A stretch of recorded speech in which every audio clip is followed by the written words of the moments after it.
Hello everyone. तो मैं हूं एडवोकेट तुलसीराम सिंह और आप देख रहे हैं मेरा यूट्यूब चैनल। तो कैसे हैं आप? आशा करता हूं अच्छे होंगे, स्वस्थ होंगे, मस्त होंगे। देखिए, आज जो अपना टॉपिक है वो कंज्यूमर प्रोटेक्शन एक्ट से रिलेटेड है। तो मैं आप लोगों को बताना चाहूँगा, जो देखिए जो कंज्यूमर प्रोटेक्शन एक्ट है, सबसे पहले जैसे अगर आप ज़रूरत क्या पड़ती है तो मैक्सिमम लोग तो जानते होंगे कि कंज्यूमर प्रोटेक्शन एक्ट क्यों बनाया गया और इसकी ज़रूरत कहाँ पे पड़ती है। तो मैं आप लोगों को बताना चाहूँगा कि देखिए, जो कंज्यूमर प्रोटेक्शन एक्ट है, जो कंज्यूमर होता है उसको सुरक्षा प्रदान करता है। जैसे इसमें बहुत सारे कई सारे अधिकार दिए गए हैं, जो 6-7 अधिकार जो मुख्य दिए जाते हैं, बट उस पर ना मैं बात करते हैं, क्योंकि बात करते हुए मैं अपने टॉपिक पे आता हूँ, क्योंकि वीडियो बहुत ज़्यादा लंबी हो जाएगी। वीडियो जब ज़्यादा लंबी हो जाती है तो लोग उबने लगते हैं और छोड़ के चल देते हैं बीच में, मतलब पूरा वीडियो देखते नहीं, स्किप करने लगते हैं। मेरे कई ऐसे सब्सक्राइबर थे जिन्होंने मेरे को मेल किया था, पर्सनली मेल किया था, और वो मेल मैंने देखने के बाद उन्होंने पूछा था कि जैसे हम जब कोर्ट में केस डालते हैं, खासतौर पर जब कंज्यूमर कोर्ट में केस डालते हैं या कंज्यूमर फोरम में हम केस डालते हैं, तो उन्होंने फीस के बारे में पूछा था कि मतलब फीस कितना देना होता है। तो मैं उनको आज उनकी जो कन्फ्यूजन है मैं वो दूर करूंगा, और मैंने काफ़ी डिस्कस करने के बाद में काफ़ी रिसर्च भी किया। उसके बाद में काफ़ी ज़्यादा मटेरियल इकट्ठा करके लाऊं जो आप लोगों को दिखाऊंगा और सुनाऊंगा।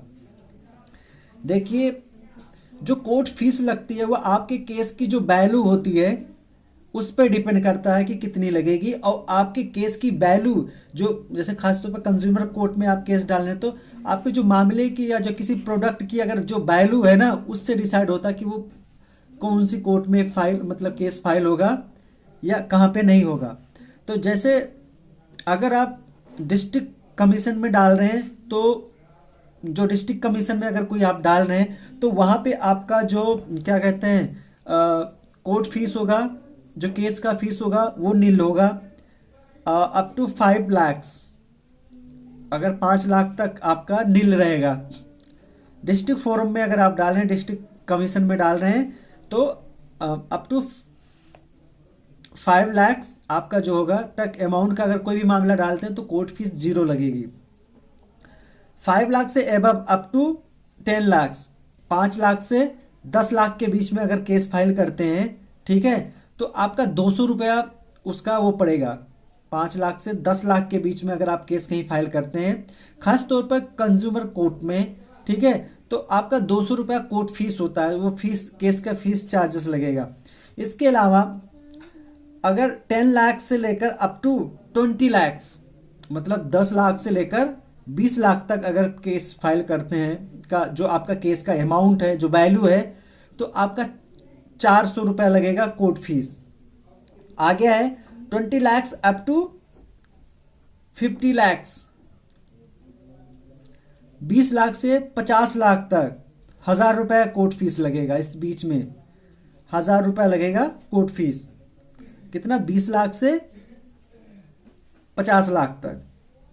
इसके बाद 50 lakh to up to 1 crore, 50 lakh से 1 करोड़ तक है, तो 2000 रुपया कोर्ट फीस होगा। कितना होगा? 2 लाख तक।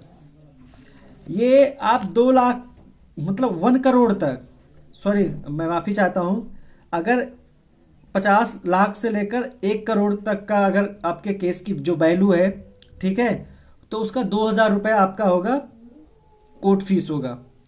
अगर 20 लाख से लेकर 50 लाख तक का है तो आपका 1000 होगा। ये तो था आपका डिस्ट्रिक्ट कमीशन में। और ये सारे केसेस, मतलब 5 लाख से लेकर 1 करोड़ तक का कोई भी मामला होगा वो आपका डिस्ट्रिक्ट कमीशन में ही केस फाइल होगा। लेकिन अगर इसके ऊपर जाते हैं आप, 1 करोड़ से ऊपर का आपका केस का जो अमाउंट है, आप जाते हैं, जो वैल्यू है, ठीक है, तो वो स्टेट कमीशन में केस फाइल होगा। कहाँ पे होगा? स्टेट कमीशन में। मैं रिपीट कर रहा हूँ, स्टेट कमीशन में ये केस फाइल होगा। जैसे आपका 1 करोड़ अप टू 2 करोड़, 1 करोड़ से 2 करोड़ का होगा, तो उसकी जो वो स्टेट कमीशन में फाइल होगा केस, और कम से कम 2500 रुपया आपका कोर्ट फीस होगा। और यह आपका हो गया 2 करोड़ अप टू 4 करोड़, 2 करोड़ से 4 करोड़ के बीच में अगर अमाउंट है तो आपका 3000 रुपया कोर्ट फीस होगा केस की और इसके अलावा अगर आपका 4 करोड़ से लेकर 6 करोड़, 4 करोड़ अप टू 6 करोड़, 4,000 रुपया कोर्ट फीस होगा। फिर है आपका 6 crore to up to 8 crore, 6 crore से 8 करोड़ का अगर वैल्यू है, केस वैल्यू है, तो 5,000 रुपये आपका कोर्ट फीस लगेगा। और 8 crore to up to 10 crore, 6,000 रुपये कोर्ट की फीस लगेगी। 6,000 तक आपका कोर्ट फीस, जो फीस लगेगी वो होगी। जब आप केस फाइल करेंगे तो ये लगेगा। ये आपका मतलब 10 करोड़ तक आप स्टेट कमीशन में कोर्ट मतलब क्या कहते हैं, केस फाइल कर सकते हैं। स्टेट कमीशन में आप कोर्ट तक मैक्सिमम क्या नाम है आपका 1 करोड़ से लेकर 10 करोड़ तक का मामला जो है, जो केस की वैल्यू है, वो वहाँ पे आप फाइल कर सकते हैं। फिर नेशनल कमीशन आ गया। जो नेशनल कमीशन आता है वहाँ पर आप 10 लाख से एबव जो होगा वो वहाँ पे केस फाइल कर सकते हैं, जिसमें 7,500 रुपया कोर्ट फीस होगा। तो देखिए, आशा करता हूँ आप लोग समझ गए होंगे।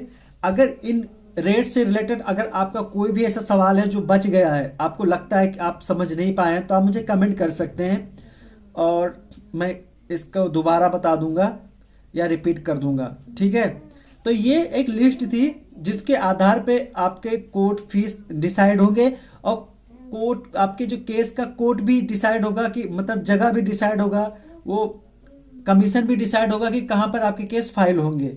चाहे वो स्टेट कमीशन हो, डिस्ट्रिक्ट कमीशन हो, या चाहे नेशनल कमीशन हो, अलग अलग जगह होंगे, अलग अलग फाइल होंगे। तो इन सबको आप जान गए, आप कोर्ट फीस भी जान गए। अगर आपका भी कोई क्या कहते हैं कमेंट है तो आप मुझे लिख सकते हैं। अगर इसके अलावा कोई कन्फ्यूजन है तो आप मुझे लिख सकते हैं, मैं आपको बता दूंगा।